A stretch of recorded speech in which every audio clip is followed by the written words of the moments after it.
আপনি বলুন তো এই বিলটা পাস হলো কেন? পার্লামেন্টে আমাদের নাম্বার নেই, পার্লামেন্টে আমাদের লোক নেই। আমরা সব দিকে কি বললাম, নীতিশ কুমার আমাদের সঙ্গে ইফতারি করে, ও বন্ধু, নীতিশ যদি আটকে দেয় তাহলে বিলটা আটকে যাবে। চন্দ্রবাবু নাইডু রোমাল টুপি পরে ঘুরে বেড়াচ্ছে, মুসলমানদের ইমাম ভাতা অমুক তমুক খুব দিচ্ছে, তাহলে ও তো আমাদের ভালোবাসে, ও রুখে দিলে আটকে দেবে। দেবগৌড়া আটকে দিতে পারে, চিরাগ পাসওয়ান আটকে দিতে পারে, মাঝি আটকে দিতে পারে। মানে আমাদের আশা আকাঙ্ক্ষা কাদের উপরে দাঁড়িয়ে আছে? ওদের উপরে। তো আপনি বলুন, এরা যদি সত্যি এই বিলের বিরুদ্ধে ভোট দিত তাহলে কি বিলটা আটকে যেত? আপনারা বললেন হ্যাঁ সবাই বলেছে, ওরা ভোট না দিলে যদি এই বিলের বিরুদ্ধে ভোট দিত তাহলে তো আটকেই যেত। না, এই পার্লামেন্টে আরো অনেক পার্টি বসে আছে, এমপি বসে আছে, তারা তখন ভোট দিত। ভোট দেয়নি আগে? আপনারা আগে মেলান লালু প্রসাদ যাদব ছাড়া আর কংগ্রেস ছাড়া বিজেপির সঙ্গে সরকার কে কে গড়েনি? একটু মাথায় জোর লাগান। ভারতবর্ষের সব দল, ভারতবর্ষের যত সোকল্ড সেকুলার দল, আপনারা তো মাঝে মাঝে প্রেমিক পাল্টান। আজকাল ফ্যাশন হয়েছে, দু এক বছর বা দু এক মাসের পর ছেলেমেয়েরা প্রেমিক প্রেমিকা পাল্টে ফেলে। আপনাদেরও দশা সেই।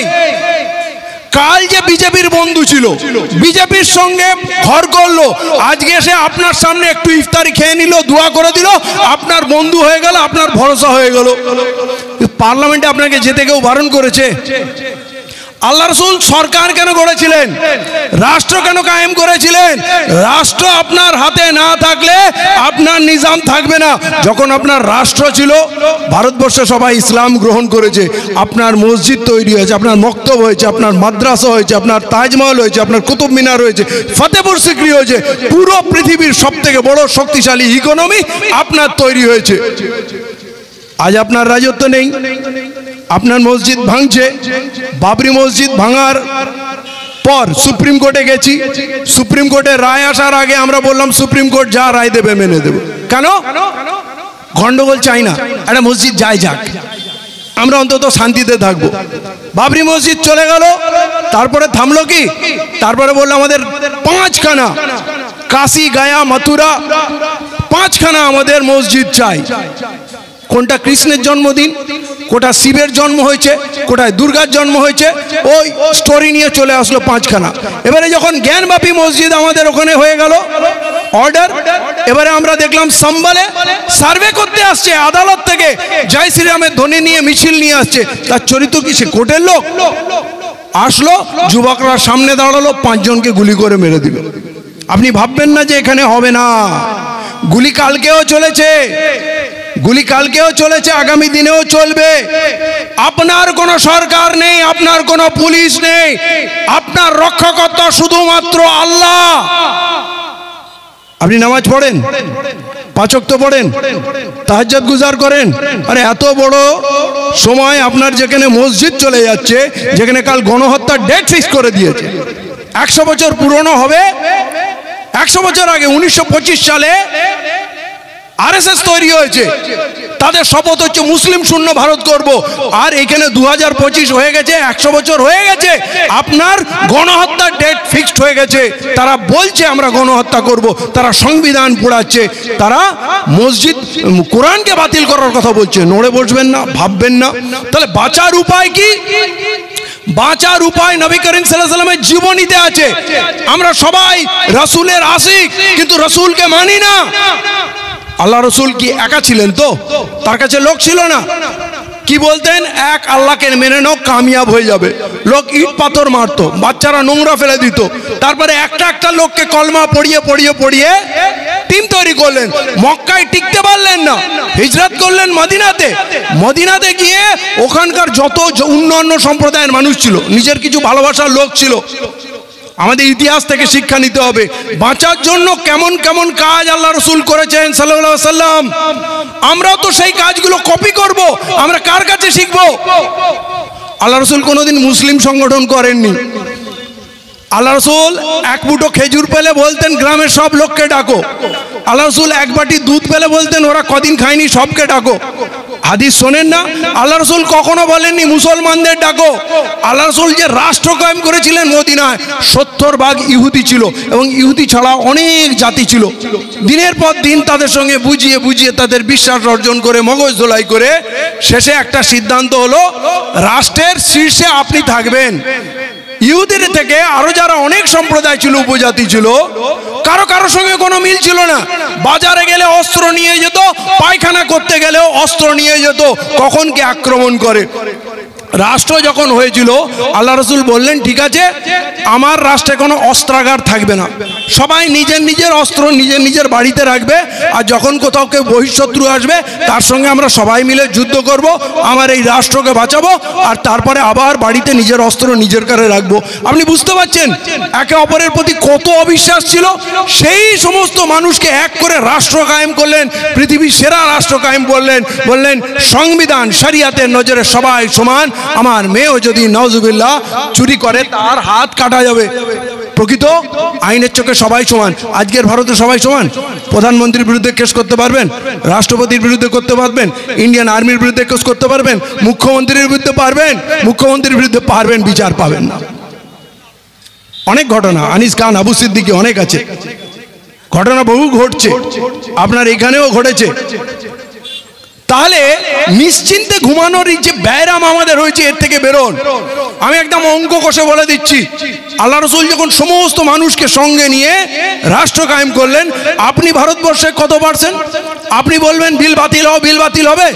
বিল বাতিল হয়েছিল রাজীব গান্ধীর সময়, শাহবানু মামলায় খোরপোশের মামলা হয়েছিল। ইদ্যতের আমাদের যে 3 মাস 13 দিনের সময়, তারপরে আর ছেলের দায়িত্ব থাকে না তাকে খোরপোশ দেওয়ার। আদালত রায় দিয়েছিল যে সারা জীবন তাকে খোরপোশ দিতে হবে। সেই নিয়ে আন্দোলন হলো। আরিফ মোহাম্মদ খান কংগ্রেসের নেতা, সে বিদ্রোহ করলো। শেষ পর্যন্ত রাজীব গান্ধী আন্দোলন দেখে ওই আইনটাকে বাতিল করলো। বাতিল কেন করলো? কারণ কংগ্রেসের মুসলিম ভোটের দরকার হয়, বিজেপির কি মুসলিম ভোটের দরকার হয়? আমরা কি বিজেপিকে ভোট দিই? মুসলিমের ভোট ছাড়া তো তার সরকার হয়েছে। আমরা তো ভোট 36টা পার্টিতে ভাগ করে অনেক জায়গায় বিজেপিকে জিতিয়ে দিই। আমাদের 14 ধরনের ভালোবাসা, আমাদের মতের মিল নেই, ভাই ভাই মিল নেই, পাড়ায় পাড়ায় মিল নেই। আমরা কোথায় কোথায় থানা যাই, আদালতে যাই। থানায় কোন আপনার বাপ বসে আছে আর আদালতে কোন আপনার চাচা বসে আছে। এখনো চশমা খুলে দেখবেন না যে আমাদের কেউ নেই, ভাই ভাই এক হতে হবে। আমরা আমাদের সেরা দিন মানুষের কাছে পৌঁছাতে পারিনি। আমরা আমাদের সেরা দিন, আল্লাহর দিন, সেরা দিন, সেইটা মানুষের কাছে পৌঁছতে পারিনি। আপনি জানেন আদিবাসী বেল্টগুলো সব খ্রিস্টান হয়ে গেছে। বিদেশ থেকে, জার্মান থেকে, ফ্রান্স থেকে সাহেবরা এসে তাদের বস্তিগুলোতে থাকে, ওই ঝুপড়িগুলোতে থাকে, এবং সেখানে তার ওই সাঁওতালদের বাচ্চাদের তারা গোসল করায়, তাদের কাপড় পরায়, তাদের চিকিৎসা করে, তাদের পড়াশোনা শেখায়। সব কিছু করার পর তাদের রুটি বিস্কুট মাখন খাওয়ানোর পর তাদের একটা গির্জা করে দেয়। তারা সব গির্জায় ঢুকে যায়। অমুসলিমরা এত সরল। আমি আমার হিন্দু ভাই বোনদের কথা বলছি, আপনি যদি কারো উপকার করে দেন, বিপদে কাজে আসেন না, সে আপনার পায়ে পড়ে যাবে, বাবা তুমি সাক্ষাৎ ভগবান, তুমি ভগবানের রূপ, তোমার মতো লোক আমি দেখিনি। এরা অতি অতি সরল। কিন্তু আজ পর্যন্ত আমরা এত বছর এই ভাঙড়ে আছি, এই বাংলায় আছি, আমাদের দেখে অমুসলিমরা মুসলিম হচ্ছে না। তাহলে আমরা কেমন ক্যারেক্টার বিয়ার করছি? দাড়ি তো রেখে নিলাম, মুখে বক বক করে গুটকা তামাক জর্দা খেয়েই চলেছি। মুখ যদি খুলে দিলাম তো ভাষা তো হিংস্র যে লোক আমাকে দেখে 7 মাইল দূরে চলে যাবে। রসুলের যে নমুনা, খালি পোশাক পরে কি রসুলের মতো হওয়া যায়? খালি জুব্বা পরে কি রসুলের মতো হওয়া যায়? আমরা আল্লাহ রসুলের আখলাক, তার ভালোবাসা, তার হাসি, তার চরিত্র কিছু শিখিনি। আল্লাহ রসুল অমুসলিমদের নিয়ে রাষ্ট্র কায়েম করলেন, তারা সবাই মেনে নিল। আমাদের আজকে মানছে না কেন? কেন জানেন? আজ আমাদের ওয়াকফ বিল নিয়ে আমাদের সমস্যা। এর আগে অনেকগুলো সমস্যা বললাম, আমরা ব্যর্থ হয়েছি। কেন ব্যর্থ হয়েছি? অনেকে বলছে শিখরা তো 2%, শিখরা কি করে সফল হলো? আরে আমি দিল্লির গাজীপুর বর্ডারে ছিলাম শিখদের সঙ্গে 7 দিন।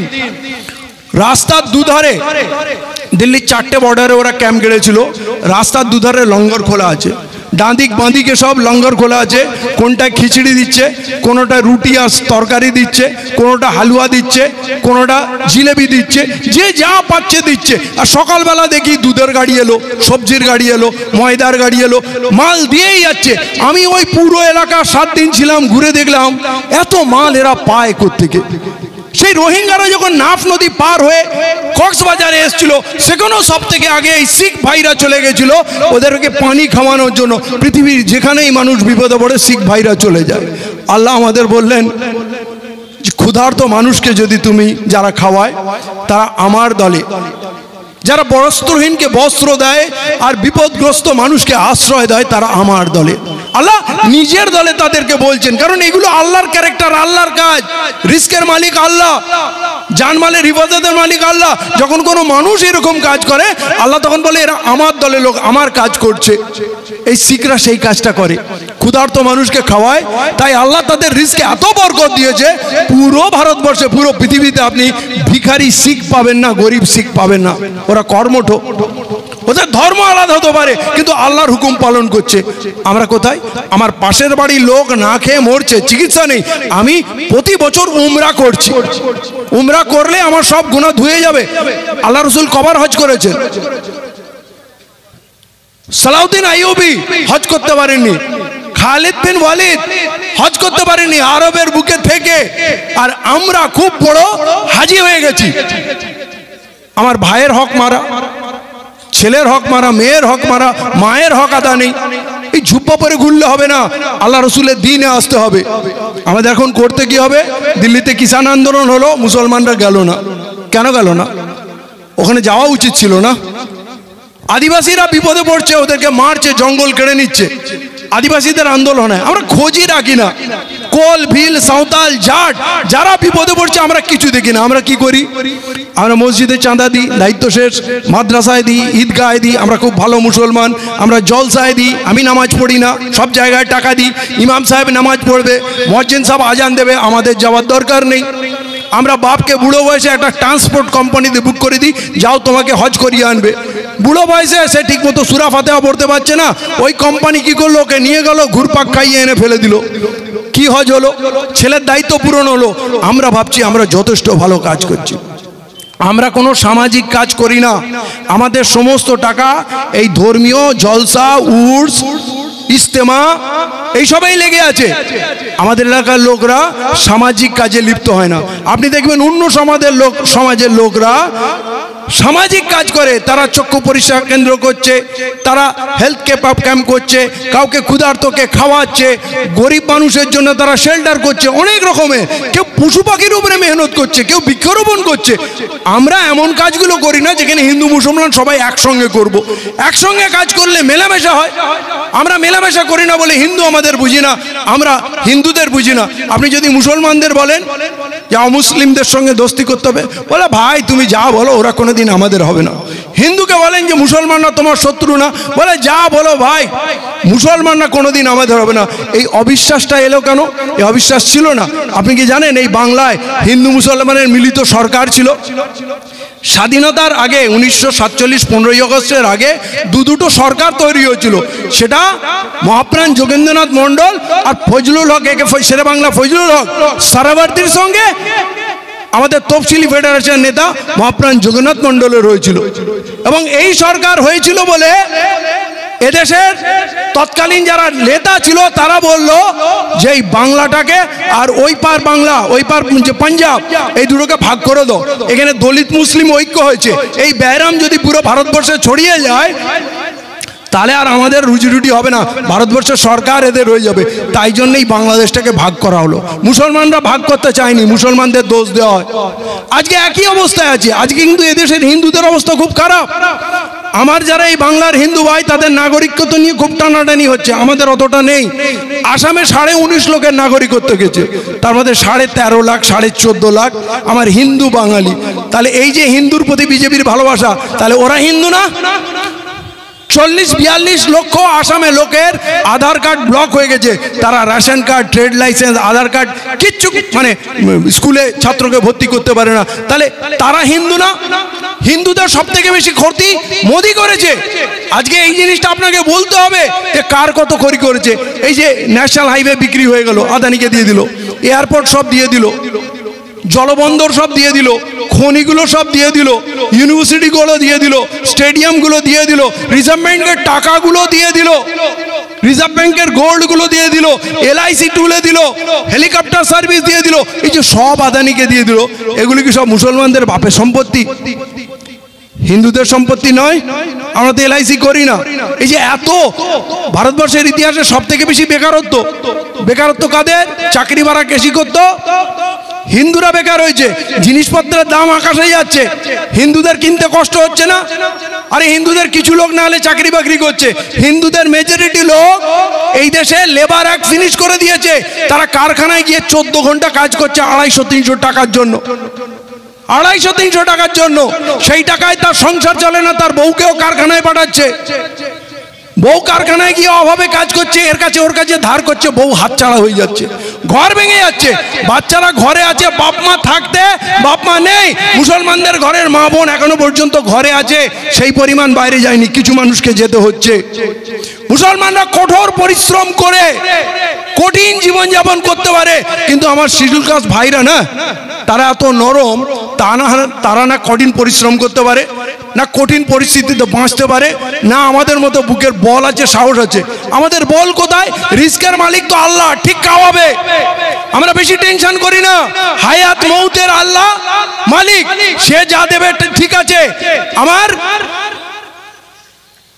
জীবনের মালিক আল্লাহ। তাহলে আমরা অনেকটা ক্ষেত্রে কঠিন পরিস্থিতি আল্লাহর ভরসায় পার করে দিই, কিন্তু বাকি সমাজের লোকরা না ভেবে ভেবে মরে যাচ্ছে। এখন নতুন ছেলেপুলেরা বলছে যে আর বিয়ে করা সম্ভব না, জিনিসপত্রের যা দাম আর রোজগারের যা অবস্থা, বউ বাচ্চাকে কি খাওয়াবো, স্কুলের ফিস দেবো কি, ইলেকট্রিকের বিল দেবো কি, গ্যাসের খরচা দেবো কি, ওষুধ পানি কি করব। এই ওষুধ 287টা ওষুধের দাম বাড়লো। ওষুধ কি মুসলমানরা খায় নাকি বাকি সবাই খায়? তাহলে জ্বালা টাকার কম, দুঃখ টাকার কম, এই দুঃখগুলোকে এক জায়গায় করতে হবে। আর এটা বলতে হবে পুরো ভারতবর্ষকে লুটে নিয়েছে, এখন ওয়াকফ সম্পত্তি লুটতে এসছে, এরপর দেবত্ব সম্পত্তি লুটবে, তারপরে খ্রিস্টান মিশনারির সম্পদ লুটবে, এরপর বৌদ্ধ মত লুটবে। ভাই, এই নরেন্দ্র মোদী কারো না, অমিত শাহ কারো না, মানুষ বিষ খেয়ে মরবে এমন একটা জায়গা এসছে। এই লড়াইটাকে সবাই লড়াই করেন, মঞ্চে সবাইকে এনে বসান, আল্লাহ রাসূলের তারিকা সবাইকে নিয়ে চলুন। আপনাকে অঙ্ক মেলাতে হবে, যেটা আপনার অঙ্ক মিস হয়েছে, পার্লামেন্টে আপনার লোক নেই। আমাদের ওলামারা স্বাধীনতার পর বলেছিল আমরা রাজনীতি করব না, রাজনীতি হারাম। তাহলে রাজনীতি করার জন্য বাকি লোককে দায়িত্ব দিয়ে দিলেন। আপনি জানেন পুরো ভারতবর্ষে অন্তত 65টা এমপির সিট আছে যেখানে মুসলিম মেজরিটি। সঙ্গে যদি আদিবাসীদের নেন, সঙ্গে যদি দলিতদের নেন, সঙ্গে যদি শিখদের নেন, সঙ্গে যদি খ্রিস্টানদের নেন, সঙ্গে যদি বৌদ্ধিস্টদের নেন, তাহলে পুরো সরকারই আপনার তৈরি হবে, আপনার সামনে কেউ দাঁড়াবে না। আপনার ওয়াকফ বিল কে বাতিল করবে বলুন তো? আপনি ওই দিনই ওয়াকফ বিল পাবেন। এই ওয়াকফ যে অ্যাক্ট হয়ে গেল, এইটাকে বাতিল করে পুরনো আইনকে আবার বলবৎ করতে পারবেন। আপনাকে রাজনীতির বুকে ফিরে আসতে হবে। আপনার কোনো বন্ধু নেই। ভারতবর্ষের যত পলিটিক্যাল পার্টি পার্লামেন্টে আছে সবই ব্রাহ্মণ্যবাদী পলিটিক্যাল পার্টি। এই দেশের বঞ্চিত মানুষকে ঐক্যবদ্ধ হতে হবে। ব্রাহ্মণদের দল রয়েছে, এরা সবাই মিলে আছে, গণহত্যার ব্লুপ্রিন্ট। আজকে আপনাকে কি করতে হবে? দলিত, আদিবাসী, শিখ, জৈন, বৌদ্ধিস্ট, জাট, খ্রিস্টান সবার সঙ্গে বন্ধুত্ব করতে হবে। বন্ধুত্ব কে করবে? মুসলমানদের নেতারা করবে, আলেমরা করবে। আলেমরা তাদের সঙ্গে বসছে না কেন? এখনো মুসলমানদের সব ফিরকা আলাদা আলাদা ব্যানারে জনসভা করছে, এখনো সবাই একসঙ্গে বসলো না। অনেকে মিটিং এ উঠে বলছে যে এখন থেকে আমাদের আর মাসলাক ফিরকার ঝগড়া নেই। একদম মিথ্যে কথা। এই মঞ্চে বসে কথা বলে, পাড়ায় গিয়ে বলবে এর পিছনে নামাজ হবে না, ওর পিছনে এই হবে না, ওই হবে না। আমি বলছি আল্লাহ দিন একটা, আল্লাহ রাসূল একটা, আল্লাহর কোরআন একটা। আমরা যদি পাক্কা মোমেন হই তাহলে যে মুসলমানকে ভাঙার কথা বলবে গিয়ে পায়ে পড়ে যাবেন, বলবে হুজুর আর আমাদের লড়াবেন না, আপনার যা খরচা পানি লাগবে আমরা দেব, আপনার যা পয়সা লাগবে গাড়ি ভাড়া খাওয়া দাওয়া সব দেব, দয়া করে মুসলমানদের আর দেওবন্দি, বারেলি, আহলে হাদিস, ওই ফুরপুরা এইসব করে আর লড়াবেন না। অন্য সম্প্রদায়ের মানুষ আদিবাসীদের মধ্যে দিনের দাওয়াত দিয়ে তাদেরকে খ্রিস্টান করে দিল, আর আমরা ঘরে দেওবন্দি বারণী করে মেরে আমরা নিজেদের মধ্যে শেষ হয়ে গেলাম। আমাদের চোখ খোলার প্রয়োজন আছে কিনা? হুজুরদের পায়ে পড়ে যাবেন, হুজুরদের তো কিছু বলতে পারি না, হুজুরদের পায়ে পড়ে যাবেন যে এইবারে আমাদের মাফ করে দেন, এইবারে আমাদের রেহাই দেন, আমরা ভাই ভাই অনেক লড়েছি, আর আমাদের লড়াবেন না। এটা করতে হবে, তা না হলে কিন্তু আমরা বাঁচবো না। যদি আমরা ঘরে লড়াই করি, ঘরে বিবাদ করি, আপনি বলেন তো, আজ আমি ভাঙড়ের মানুষকে স্যালুট করি, রেসপেক্ট করি। আপনাদের একটা ইতিহাস আছে, বিপ্লবের ইতিহাস আছে। আপনারা এখন নিজেদের পছন্দের ভালোবাসার একটা এমএলএ করেছেন, সারা দুনিয়া একদিকে, আপনারা একদিকে। একসময় আপনারা হাসানুজ্জামানকেও জিতিয়েছেন। আপনাদের একটা বৈপ্লবিক ইতিহাস আছে, চরিত্র আছে, যেটা পুরো বাংলার আপনাদের কাছে শেখা উচিত। আমার নেতা আমার কথা শুনবে, আমার কথায় উঠবে, আমার কথায় বসবে। আজ বিধানসভায় 44টা মুসলিম এমএলএ আছে, আমাদের বিপদ হলে কথা বলার লোক নেই। এমন 44টা কেন, 84টা হলেই বা লাভ কি? আমার এখানে 28টা এমপি আছে। ওলামারা কোরআনের এক্সপার্ট হতে পারে, হাদিসের এক্সপার্ট হতে পারে, আমার ফরাজ করে দেবে, আমার নিকাহ করিয়ে দেবে, আমার তালাক করিয়ে দেবে, আমার কবরস্থানে দোয়াও পড়িয়ে দেবে। কিন্তু আমার ওলামারা ভূগোলের এক্সপার্ট না, ইতিহাসের এক্সপার্ট না, অর্থনীতির এক্সপার্ট না, রাজনীতির এক্সপার্ট না। মানে এই যে কটা বললাম না, এরাও আলেম। যার কাছে ইলম হচ্ছে সেই হচ্ছে আলেম। আলেম শুধু কোরআনের আলেমই আলেম না, একটা ডাক্তারও আলেম, সে আপনার চিকিৎসা করে। আলেমও অসুস্থ হলে ডাক্তারই তাকে ওষুধ দেয়, তার মানে সেই ইলমের আগে মেডিকেল সায়েন্সে। আর্কিটেক্টও আপনার বড় বাড়ি করতে গেলে আর্কিটেক্ট লাগবে, তার নকশাটা নিশ্চয়ই আলেম করে দেবে না। এই ভারতবর্ষে আমরা কি করে বাঁচবো তার পন্থা আমরা আবিষ্কার করব আল্লাহ রসুলের জীবনী থেকে। এবং সেইটা ভারতবর্ষে এখন যা সিস্টেম আছে রাষ্ট্রকে নিয়ন্ত্রণ করার, সেই রাজনীতি আপনাকে করতে হবে। অলরেডি আপনাকে জানতে হবে ভারতবর্ষে মুভমেন্ট খুব দ্রুত এগিয়ে চলেছে। দলিত, মুসলিম, আদিবাসী, কোল, ভিল, সাঁওতাল, শিখ, জৈন সবাই মিলে এক জায়গায় হবে। এটা আমার ঘরের দায়িত্ব নেব, দোকানের দায়িত্ব নেব, আমার রিক্সা ঠেলা চালাবো, আমি চাষবাস করব, সবজি করব, আর রাষ্ট্রের দায়িত্বটা আমার শত্রুর হাতে দিয়ে দেবো। এটা তো হতে পারে না। অতএব রাষ্ট্র আমরা নিয়ন্ত্রণ করব, এইটা রাসূলের তরিকা। রাষ্ট্র নিয়ন্ত্রণ করতে না পারলে আপনার জমি জায়গা জীবন কিছু ঠিক থাকবে না। এই মুসলমান যখন ব্রিগেড ভরে, বড় বড় পার্টির জন্য র্যালি করে, দাঙ্গা হয় না। এখন আমাদের মিছিলে কারা ঢুকে গন্ডগোল করছে, কারা সেখানে ইট পাটকেল ছুটছে, কোথায় হচ্ছে? পুলিশ ইন্টেলিজেন্সের কাছে খবর নেই কেন? কারণ একটাই কথা বলছি, সরকার না চাইলে দাঙ্গা হবে না। এই প্রশ্ন সবাইকে করতে হবে। পার্লামেন্টে 3 জন এমপি যায়নি, পরের দিন দুদিনের মধ্যে তারা নওমিন মিছিলে কি করে চলে গেল? শ্রীমতী মমতা বন্দ্যোপাধ্যায়কে জবাব দিতে হবে। কারণ আমার যখন জীবন দাও লেগে গেছে, আমার মসজিদ মাদ্রাসা যেখানে বিপদে আছে, এখন আমরা কাউকে চিনি না। আমরা বন্ধু চিনব আর শত্রু চিনব। যে আমার ওয়াকফ বিলের বিরুদ্ধে ভোট দিল না, সে আমার বন্ধু হতে পারে না। দুদিনের মধ্যে যে রামনবমীতে চলে যেতে পারে, শ্রীমতী মমতা বন্দ্যোপাধ্যায়কে এদের দল থেকে বার করে দিতে হবে। আর তা না হলে আগামী দিনে আমরা এদের ভোটের মাধ্যমে জবাব দিয়ে দেব। আমরা একটাই বুঝি, যে আমার মসজিদ মক্তবের সঙ্গে আছে সে আমার বন্ধু, যে আমার মসজিদ মক্তবের সঙ্গে নেই সে আমার বন্ধু হতে পারে না। এখন বন্ধু খোঁজার সময় হয়েছে, শত্রুকে চেনার সময় এসছে। আপনাদের একটা কথা বলবো, কেউ উত্তেজক ভাষণ দেবেন না, সমস্যাগুলোর উপরে জোর দেন।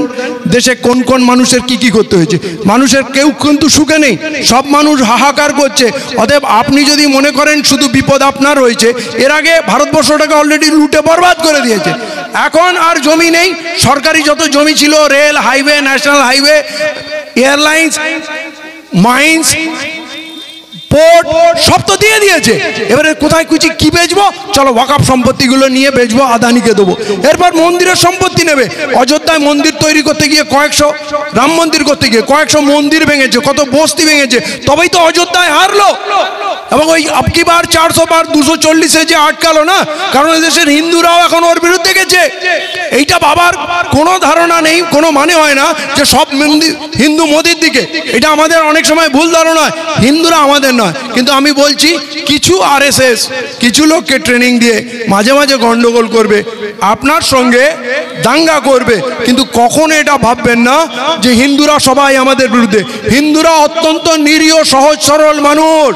আপনাকে হিন্দুদের সঙ্গে সম্পর্ক করতে হবে, রাস্তাঘাটে ট্রেনে বাসে যেখানেই সুযোগ পারবেন তাদের সঙ্গে ভালো ব্যবহার করবেন। বয়স্ক মানুষ হলে মহিলা হলে সিট ছেড়ে দেবেন। আপনার চেহারার হাসি আপনার ব্যবহার সে বাড়িতে গিয়ে বলবে আজকে একটা খুব সুন্দর ছেলে দেখেছিলাম। মানে আপনার ব্যবহার যদি তাকে মুগ্ধ করে আপনি তখন সুন্দর হয়ে যাবেন। মুসলমানরা সুন্দর, মুসলমানের পাশে যারা থাকবে তারা শান্তিতে থাকবে। আমি একটা রিকোয়েস্ট করছি, আমরা রাস্তায় যখন মিছিল করব, ছেলেরা মিছিল করতে করতে দৌড়াতে শুরু করে, হাজার হাজার ছেলে, এবং সেখানে নারে তাকবীর আল্লাহু আকবার দেয়, একটা উত্তাপ তৈরি হয়। আমি থাকলে আমার ভয় লাগে। রাস্তার আশেপাশে যে হিন্দুদের বাড়ি আছে তারা তো ভয় পাবে, কোথাও আমাদের দিকে চলে আসবে না তো, আমাদের মারবে না তো। এই যে আতঙ্ক তৈরি হচ্ছে, এখানেই আরএসএস গিয়ে কাজ করবে। আপনি ওয়াকফ বিল মানছি না, ওয়াকফ আইন মানছি না, মানবো না, সংবিধান বাঁচাও, দেশ বাঁচাও, বিজেপি নিপাত যাক, সব কথা বলুন। এই দেশের মানুষের চাকরি খেয়ে নিল, সম্পদ খেয়ে নিল, এদেশকে বিক্রি করে দিল। এই মোদি নিপাত যাক, বিজেপি নিপাত যাক, ভালো ভালো স্লোগান লিখুন না। আপনার সঙ্গে যখন হিন্দু, বৌদ্ধ, খ্রিস্ট, জৈন আসবে, আজকে আমাদের প্রস্তুতি মিটিং ছিল, সেখানে সমস্ত সম্প্রদায়ের বুদ্ধিজীবীদের আনবো। এটা পুরো দেশের লড়াই। সংবিধানকে হত্যা করা হয়েছে, সংবিধানে প্রত্যেককে স্বাধীনভাবে তার ধর্মচারণের অধিকার দেওয়া হয়েছে, যেটা আল্লাহ রাসূল সাল্লাল্লাহু আলাইহি ওয়াসাল্লাম তার মদিনা সনদে দিয়েছিলেন। প্রতিটা মানুষ স্বাধীনভাবে তার ধর্ম পালন করবে, কেউ বাধা দেবে না। সেখান থেকেই নেওয়া এই জিনিস। আজ সংবিধানের সেই মৌলিক অধিকারকে এরা তছনছ করছে। আমার বাপদাদার দেওয়া জমি আজকেও আমরা জমি দিচ্ছি, ঈদগাহ করছি, মসজিদ করছি, সব ওয়াকফ সম্পত্তি। সেইটা এসে কেউ একজন কমপ্লেন করবে আর ডিএম ফাইসলা করবে, ডিএম এর বাপের সম্পত্তি। ডিএম কার কথাই চলে? সরকারের কথাই চলে। যে কেউ একটা গিয়ে কমপ্লেন দেবে, ওইটা আমাদের জমি ছিল, ডিএম এসে বলবে ঠিক আছে আমি দেখছি। এই যে বললো চিঠিটা অ্যাকসেপ্ট করলো, বললো এটা ডিসপিউটেড প্রপার্টি হয়ে গেল, আর ওয়াকফ থাকলো না। এবারে কত দিনে ফাইসলা হবে? সিদ্ধান্ত কার দিকে যাবে আপনি বুঝতে পারছেন?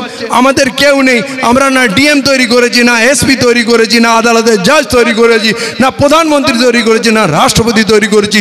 তাই এই বিল পাস হয়ে গেল। রাস্তায় আন্দোলন করবেন একতার জন্য, প্রতিবাদ ইমানের অঙ্গ, প্রতিবাদের জন্য। কিন্তু যেখানে টেকনিক্যাল ফল্ট হয়েছে, যে পার্লামেন্টে আমরা নেই, সেইটা সংশোধন করতে হবে। আতপেটা খাবো, আতপেটা খাবো, সংগ্রাম করব।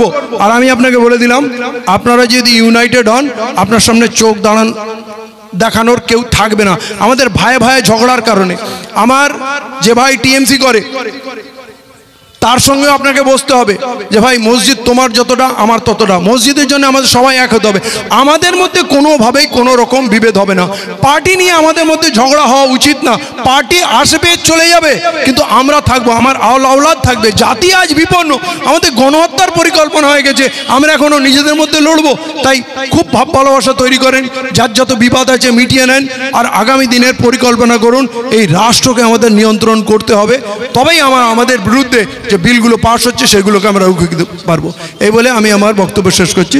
আসসালামু আলাইকুম ওয়া রাহমাতুল্লাহি ওয়া বারাকাতুহু। আগামী সোমবার 22 তারিখ, সোমবার 22 তারিখ সোনপুর সবজি বাজারে বিশাল এক সভা হবে, সকলে উপস্থিত থাকবেন ইনশাল্লাহ।